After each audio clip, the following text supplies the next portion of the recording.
सो अभी जो हम चैप्टर डिस्कस करने वाले हैं वो चैप्टर का नाम है एक्सपोनेंशियल एंड लॉगरिथम्स। सो इसमें जो सबसे पहला टॉपिक है वो है कि एक्सपोनेंशियल फंक्शंस क्या होता है और उसे हम किस तरीके से समझ सकते हैं। सो सबसे पहले एक्सपोनेंशियल फंक्शन को समझने के लिए हमें समझना पड़ेगा कि एक्चुअली में एक्सपोनेंशियल फंक्शंस क्या होता है। सो एक्सपोनेंशियल फंक्शंस लिखो। एक्सपोनेंशियल फंक्शंस का मतलब होता है कि इसको एक एग्जांपल से समझते हैं हम। जैसे आपके पास एक ग्राफ दिया हुआ है, उस ग्राफ में X axis and Y axis इन दोनों को शो किया हुआ है। लेट मी एक्सप्लेन यू कि तो किस तरीके से समझा जा सकता है।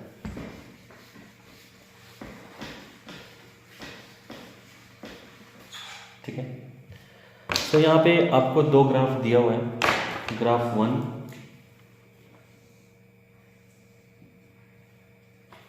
ठीक है। अब इसमें यहाँ पे दिया हुआ है time. This axis shows the time, x axis time variation, and this axis shows the millions of bacteria, means की बैक्टीरिया, क्वांटिटी ऑफ बैक्टीरिया। तो ये दो ग्राफ आपको दिया हुआ है।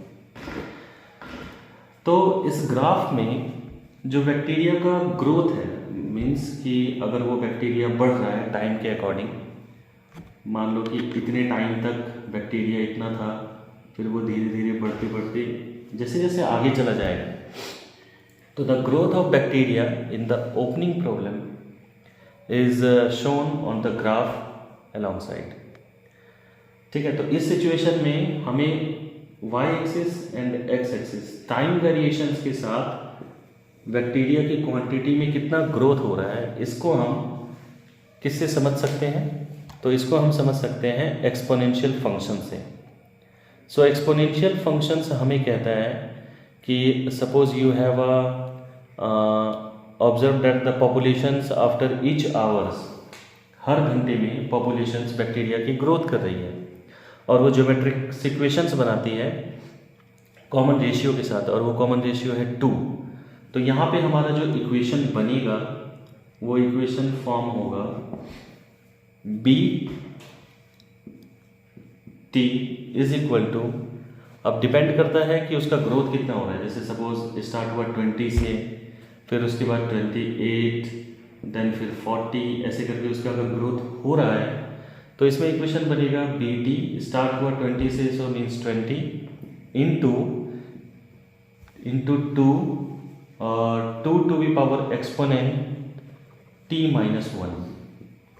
सो इस तरीके से हम एक्सपोनेंट शो कर सकते हैं, जिसमें जितने भी टी हैं वो सभी नेचुरल नंबर से बिलोंग्स करेंगे। T belongs to all natural numbers, is an integer number of hours. So हम यहाँ पे ये इक्वेशन यूज़ कर सकते हैं इस एक्सपोनेंट के लिए। सो ये जो हमारा इक्वेशन है, दैट मीन्स कि जो फंक्शन यहाँ क्रिएट हो रहा है, इस फंक्शन को हम एक्सपोनेंशियल फंक्शन के नाम से भी लिख सकते हैं। समझ में आया आपको? Exponential function. अब एक्सपोनेंशियल फंक्शन में हमें इस चैप्टर के अंदर एक्सपोनेंशियल फंक्शन के साथ साथ उसके एप्लीकेशंस, उसके ग्रोथ और उसका डीके, दैट मीन्स कि वो कितना ग्रोथ कर रहा है और अकॉर्डिंग टू टाइम वो कितना डीके हो रहा है, इन दोनों को पढ़ने और समझने के लिए हमें एक्सपोनेंशियल फंक्शन को समझना बहुत ज़रूरी हो जाता है। और इसके साथ साथ हमें एक और चीज़ पढ़ना पड़ता है, वो है लॉगरिथम्स। एंड लॉगरिथम्स भी हमें क्या शो करता है? What do you mean by the logarithms? अगर ये क्वेश्चन आपसे पूछा जाता है, अगर एक बार आपको एक्सपोनेंशियल फंक्शन समझ में आ गया तो logarithm is the inverse of exponential function. ये लिख लो आप, logarithm is the inverse of exponential function.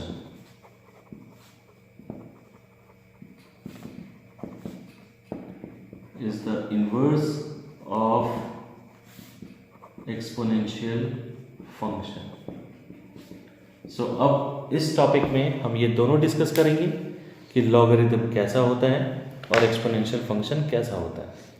सो सबसे पहले एक्सपोनेंशियल फंक्शन क्या होता है, इसका डेफिनेशन तो ये हम लिखेंगे एक्सपोनेंशियल फंक्शन में कि exponential functions is a function in which an exponential function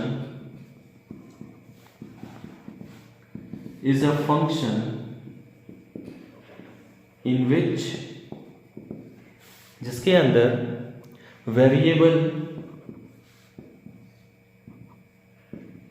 the variables या वेरिएबल appears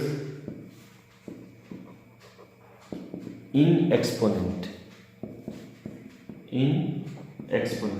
that means कि फॉर एग्जांपल आपके पास एक फंक्शन है fx और इसमें आपको कांस्टेंट, जैसे फॉर एग्जांपल हमने ले लिया 4 एंड कांस्टेंट के ऊपर जब हम एक्सपोनेंट का यूज़ करेंगे पावर का, तो उसकी जगह हम वेरिएबल यूज़ करेंगे। सो ये इसका मतलब होता है कि एक्सपोनेंशियल फंक्शन एक फंक्शन होता है जिसमें वेरिएबल अपीयर्स होता है एक्सपोनेंट में, दैट्स इट। अब इस पर हम एक फंक्शन पढ़ते हैं, कह रहा है कि fx, एक एग्जांपल के तौर पे हम एक्सपोनेंट समझने की कोशिश करते हैं। सो इसमें एक फंक्शन दिया हुआ है कि function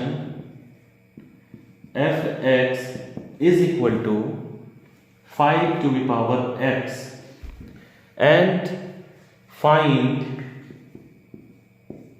f to the power 6।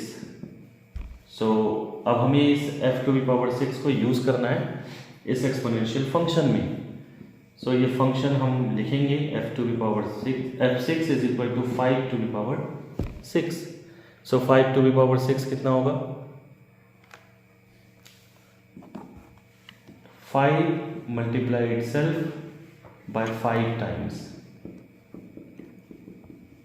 15,625.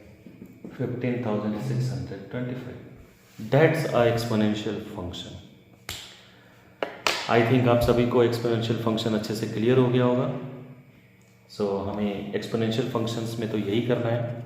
चलो अब मैं यहाँ पे एक क्वेश्चन देता हूँ, इस क्वेश्चन को आप मुझे करके बताओ कि आपके पास एक फंक्शन है, you have a function 3 to the power x plus 5 and find option A f to the power 3, option B f to the power 4 and option C f to the power 6।